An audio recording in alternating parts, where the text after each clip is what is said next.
Ganjel gedhek Panyayah Tugu Sinukarta Panenggak Pandhawa satriya Jodipati lenggih Raden Haryawerkudara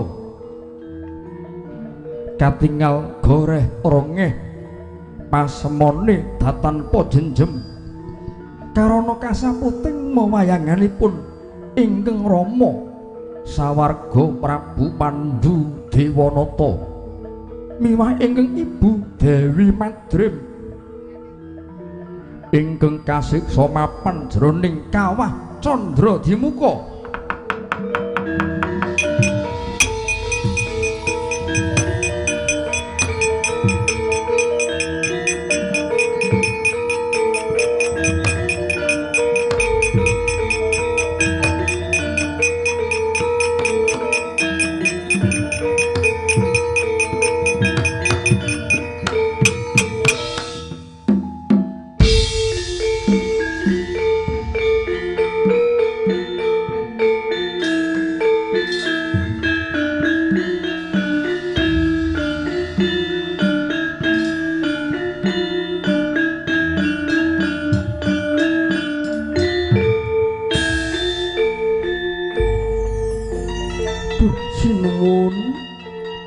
Sinuwun Prabu Pandhu Dewanata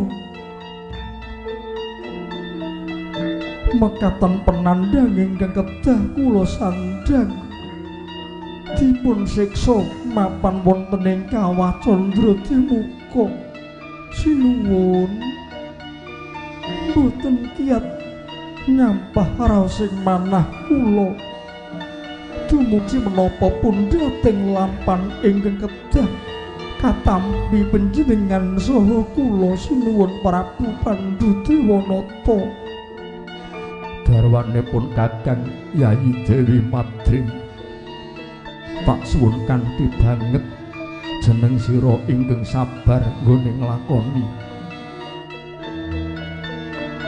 mapang ana ing Yamaniloka minangka ijole duingunipun Kakang lan jeneng sira kang wus kumawani nitih titiyane pukulun jagat Girinata yiku Lembu Andini.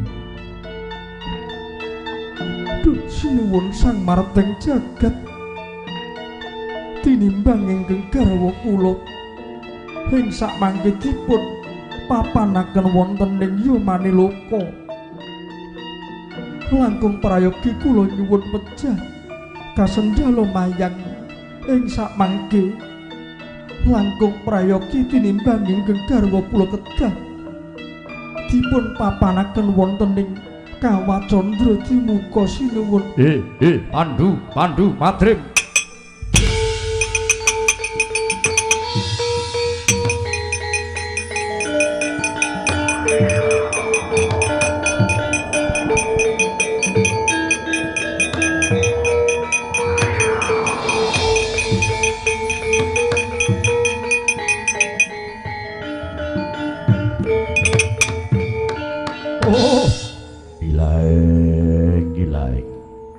Pandhu Dewanata lan Madrim ora perlu geketun jeneng kita ora perlu ngresula sekawit duinguni kumawani nitih titiyane wang pukulun jagat Girinata yiku Lembu Andini mongko jeneng kita saguh minangka bebanten minangka ijole kalamun jeneng kita tumekaning antaka kudu dicemplungke jroning kawah Candra-Dimuka. Oh, Pandhu lan Madrim, ayo ulun kanthi jeneng kita bakal ulun cemplungke lan ulun siksa ana telenging kawah Candra-Dimuka.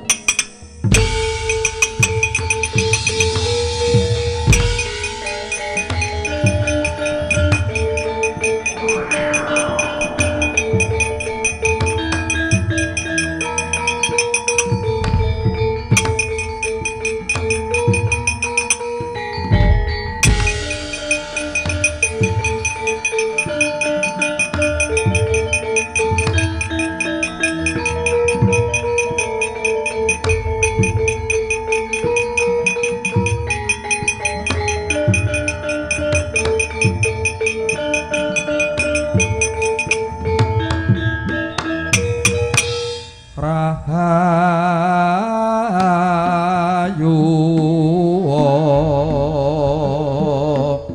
salamet salami nira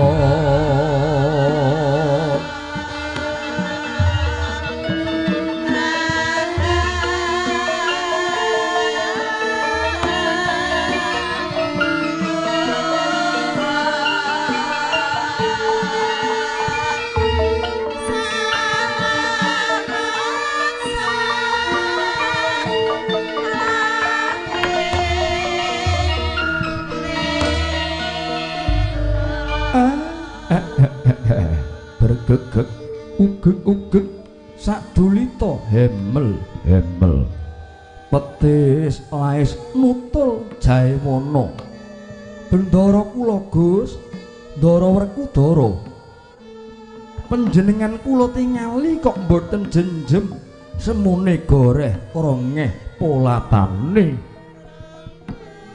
mok kaliyan ndika Ndara Werkudara mboten gembol bab ingkang wigatos ingkang siningit pramila nggih Den monggo kula aturi malaka dhateng abdi kula pun Semar Badranaya mbok bilih kula saged urun-urun rembag Ndara Werkudara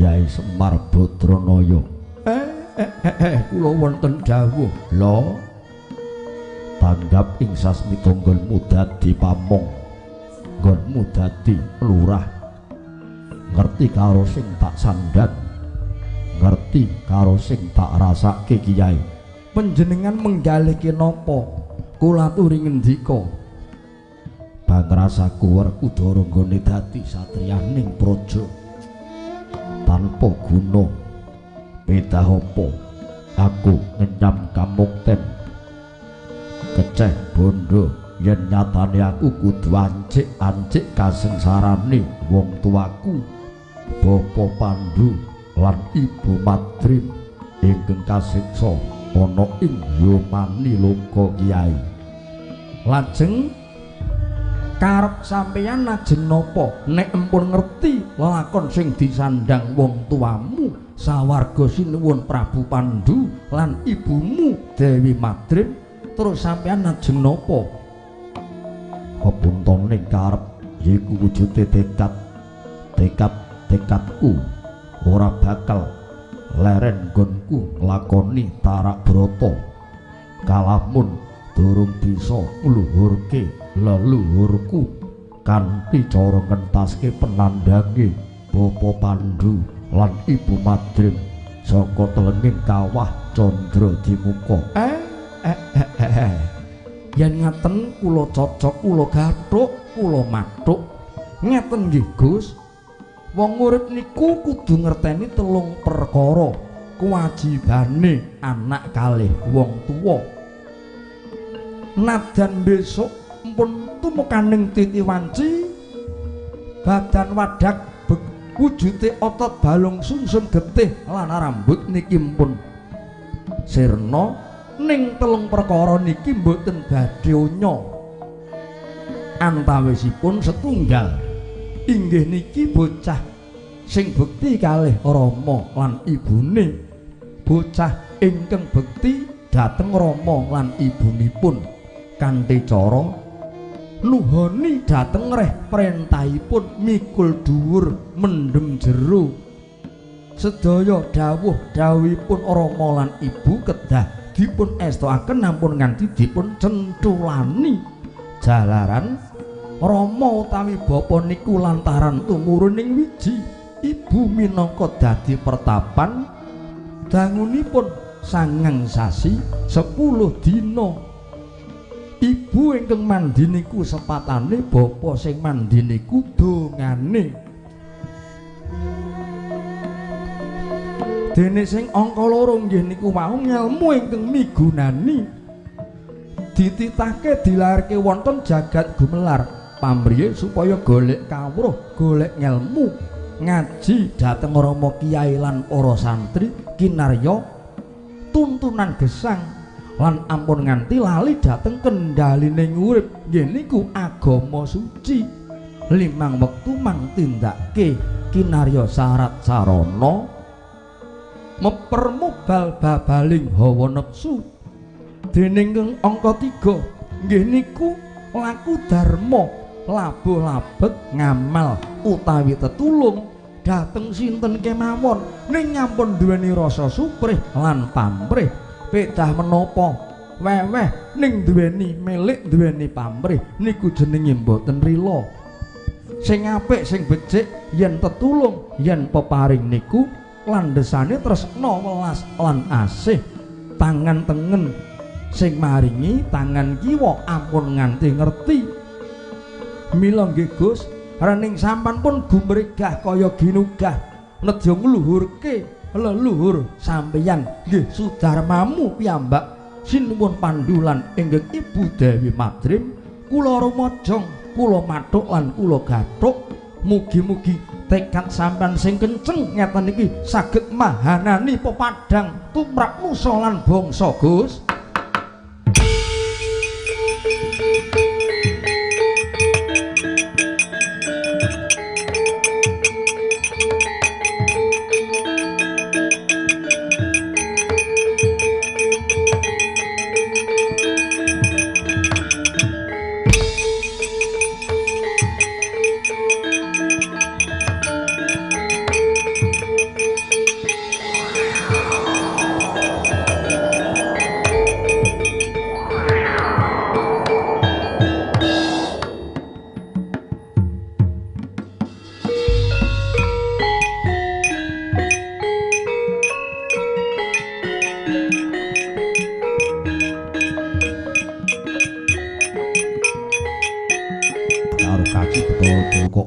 Wigatening perlu ora ngerti wa sing ngrembug kok kesusu mangkat yen caraku dewa kuwi sing ora duweni pernatan Bathara Antrada dewaku ora duweni adeg-adeg ing atase ora ngerti wa sing ngrembug diperintah kesusu mangkat kesusu budal kuwi dewa apa wah ya dewa apa ulun dhewe ya malah judhek kok coba ulun didhawuhi supaya mudhun ning jagat wis ulun tindake nimbali Puntadewa mung kaya mengkono dene wigatining perlu apa sing mriksa mung ngadi Bathara Guru kaya ngono kok dilakoni ya mbok jeneng ulun ya bingung kaya ngono ulun kok ya gelem-geleme ngono didhawuhi adi Permesi ya adi Bathara Guru saiki yen pancen rada dewaku ora ngerti wigatening perlu ora perlu kepok kuncane Puntadewa kakangku lho kok ngono Werkudara semune kok ngajak Sulaya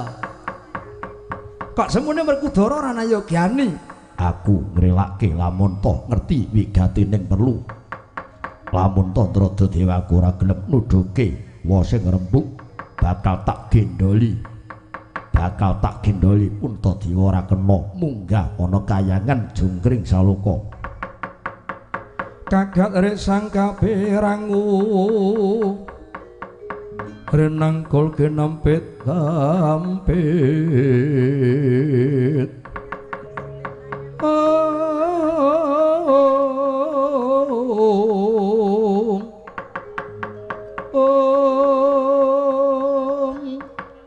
dosang retnaning bawana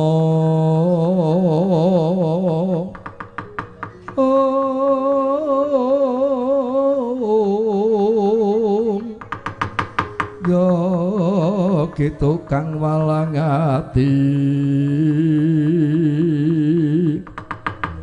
ya gitu kang ana sing tias ya gitu kang kudu garing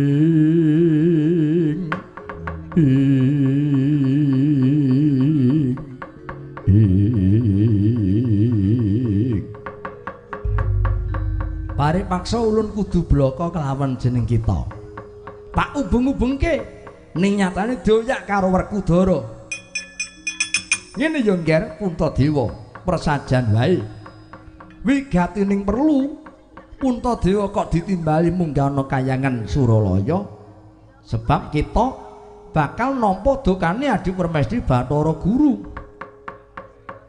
Jeneng kita dianggap luput tumrap kayangan Suralaya, dianggap luput tumrap Adi Permesti. Lepat kula menika panggenan ingkang pundi Pukulun? Rong perkara lupute Puntadewa. Ingkang sepisan kita nggone dadi ratu ngrasuk ageman kok nganggo gelung keling. Mongko lumrahe titah ingkang ngrasuk nganggo gelung keling iku satataning brahmana luhur. Mongko Puntadewa iku manungsa lumrah. Jeneng kita dadi ratu ning para kawula, ngratoni negara Ngamarta kok nganggo gelung keling. Kuwi dianggap luput tumrap pernatan kayangan Suralaya. Lah ingkang angka 2 lupute Puntadewa, jeneng kita jejuluk nganggo aran nganggo jeneng Puntadewa. Puntadewa sumurupa werdine punta yaiku mau kaluhuran, dewa iku panutaning urip. Lah apa tumun ing ngatasé titah kok ana titah sing bakal ngembari marang kekuwataning para dewa. Titah bakal ngungkuli keluhuraning para Jawata. Kuwi padha karo titah sing wis mingerke blate. Merga jejuluk Puntadewa, kudune aja nganggo Puntadewa. Kuwi ngembari kelawan asmane para Jawata luhung mligine Adi Permesti Bathara Guru. Rong perkara ditetepke dadi sumbering keluputan Puntadewa lan dadi gara-garaning jagat. Ndrada dewaku, Werkudara piye? aku tak takon Wangsulana. Yen pancen mung perkara jeneng, mung perkara jejuluk Puntadewa, kenang apa kok ora wiwit biyen jaman dilairke diwenehi jeneng diluputke utawa kon ganti jeneng liyane kok agek saiki wae. Terus wingi-wingi dewa padha ngopo? Lah ya mpuh ulun ya boya preksa. Ulun mung trima tinanggenah, mung trima dadi wakile Adi Permesti nimbali Puntadewa. Sing arep mbutuhke Puntadewa sapa? Adi Permesti Bathara Guru. Ulun minangka dadi wakile. Yen sing teka mung trima wakile, mengko sing arep ngadepi ya wakile. Wakile sapa? Ora nganggo wakil-wakilan apa barang kaya dalang mawi macak nganggo wakil. Sing disraya mung Puntadewa ditimbali munggahna kayangan, ora perlu nganggo wakil. Nek sing mbutuhke Bathara Guru dewaku kon teka mrene, ning nek sing teka utusane utawa wakile sing arep ngadepi ya wakile. Waduh, ejan kepalang tanggung adepan karo Werkudara dioyak wae ulun nggone rembugan. Wis Wangsulana, nek ming perkara jeneng, mung perkara jejuluk kok ora wiwit biyen, saiki diothak-athik digoleki lupute Puntadewa. Yen ngono cetha dewa arep goleki keluputane nadanto jane ora duweni luput tumrap pernatan dayangan Suralaya. Lan sing angka 2 nggone kanggo gelung keling. Aja ngluputke Puntadewa ning ngluputke Babu Kunthi, merga kuwi sing peparing wong tuaku ibuku dhewe.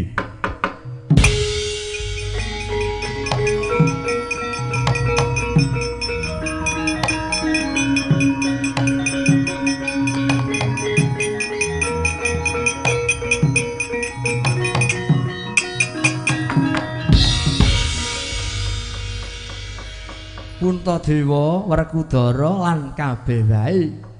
Prapta ulun ning papan kene diutus Adi Guru nimbali Puntadewa. Aku sing bakal ngalang-alangi. Aku sing bakal ngalang-alangi. Yen to Puntadewa arep ditimbali aku ora keparengke. Minangka ijole Werkudara aku sing saguh ngadepi yen ana pidana tak sandange tak lakonani dhewe. Pukulun mboten namung Kang Mas Werkudara, nadanto Arjuna kula badhe nderek. Kula naku lugi badhe nderek Pukulun, kula sedewa badhe nderek Pukulun. Minangka sulipun Kaka Prabu Puntadewa, kula nderek minangka